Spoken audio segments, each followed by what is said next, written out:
Welcome back to "Do I really need a university degree?" question. This is the second part in which we will discuss the value of post-secondary education in the knowledge economy. In the first part, we looked at the reality behind the top Canadian employers list and learned that being the best employer does not necessarily mean being the best in your field. What is remarkable, there are quite a few universities among the best employers, and that does not necessarily make them the best academic institution. Let's look at the data.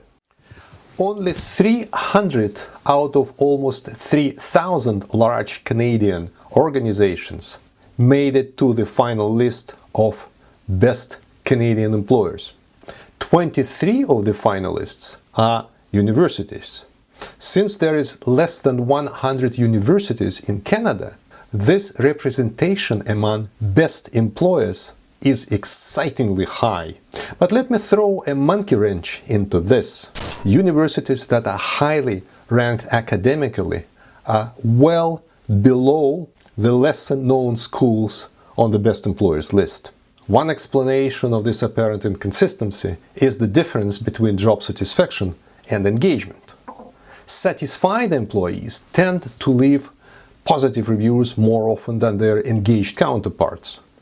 Engaged employees, in their turn, happen to demonstrate higher operational, academic, and scientific results.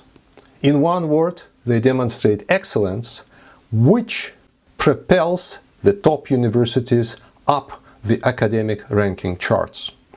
Gallup Employment Engagement Survey pinpointed that difference long time ago, that according to their data, engaged employees have a good chance to become job satisfied in the near future, but not the other way around. Positive as it may sound, job satisfied employees are prone to leave their jobs and their employers as soon as they receive an offer that looks even more satisfying than the present one. In short, they don't care. In contrast, employees that are engaged tend to stay longer with the company, and they care more about the value they deliver to society than about their salary and perks. Employees of universities, as is the case of most public organizations, are high on satisfaction but low on engagement, and that combination cannot be efficient. To stay afloat economically, those universities have to focus on quantity, which is the number of enrollments and the number of graduates, but not on the quality of education and research, which are measured by the number of citations, patents, or the direct economic effect of their research. Churning out more trained professionals may sound as a solid strategy, especially for a country that wants to have a stake in the global knowledge economy, if not for one caveat. Consider this. Canada has a population of 38 million people, of which 21.5 million are of working age, that is from 25 through 64. Out of this working age Canadians, 7.2 million have a bachelor's degree or higher, which is 33.5%. Now, according to research, it is necessary to have IQ of at least 115, which is one standard deviation above the mean, which is 100, in order to graduate. Accordingly, at least 33.5% of Canadians must have an IQ of 115 or higher. Otherwise, they wouldn't have been able to graduate. However, in a normal distribution, only about 16% of the population has an IQ of 115 or higher. Apparently, that means that in Canada we have at least twice as many brainy people than is statistically probable. This sounds very flattering, but it's not plausible in real life.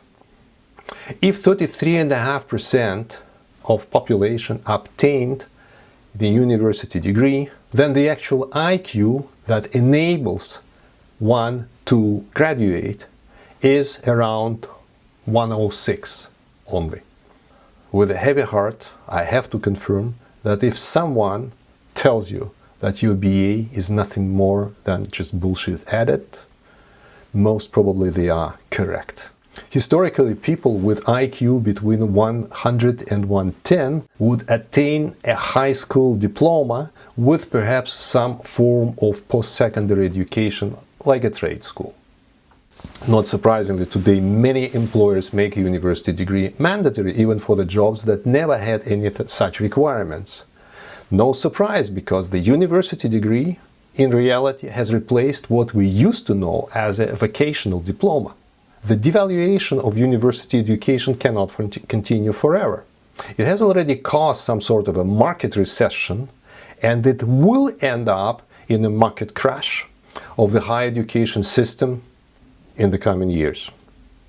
To survive and succeed as a meaningful organization, you need to get rid of all the deadwood. The layoffs have already started, but they will not be limited to high-tech only. They will spill over to all advanced professions, freeing up a lot of people to work in service industries.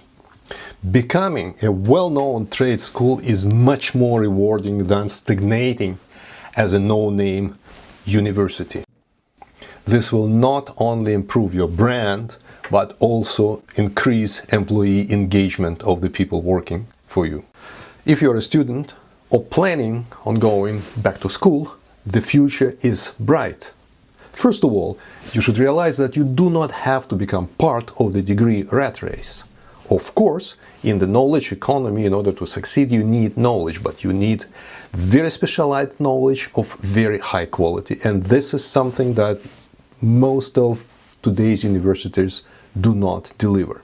To get to the right knowledge, you should choose first a career direction before you get into any program, regardless of what this or that university promises you as your brightest future. By definition, most, if not all, university programs are outdated by the time they are made available to the students. If you are clear about the direction that you want to select in your life, then there are many, if not to say unlimited number of sources of information and education available online, and some of them are free, and they are available now as soon as you are ready. Moreover, you don't have to pay the exorbitant tuition fees. Some options to consider are online courses, professional certificates, boot camps, apprenticeships, and so on. What matters, after all, is not your degree or not your credentials that you can line up after your name, but the actual knowledge you have and the value you offer. And if you are hooked on high-tech, remember, Bill Gates, Mark Zuckerberg, Steve Jobs, Michael Dell, Larry Ellison, Richard Branson, Ingvar Kamprad, and many others never had a university degree. The future is bright in the knowledge economy.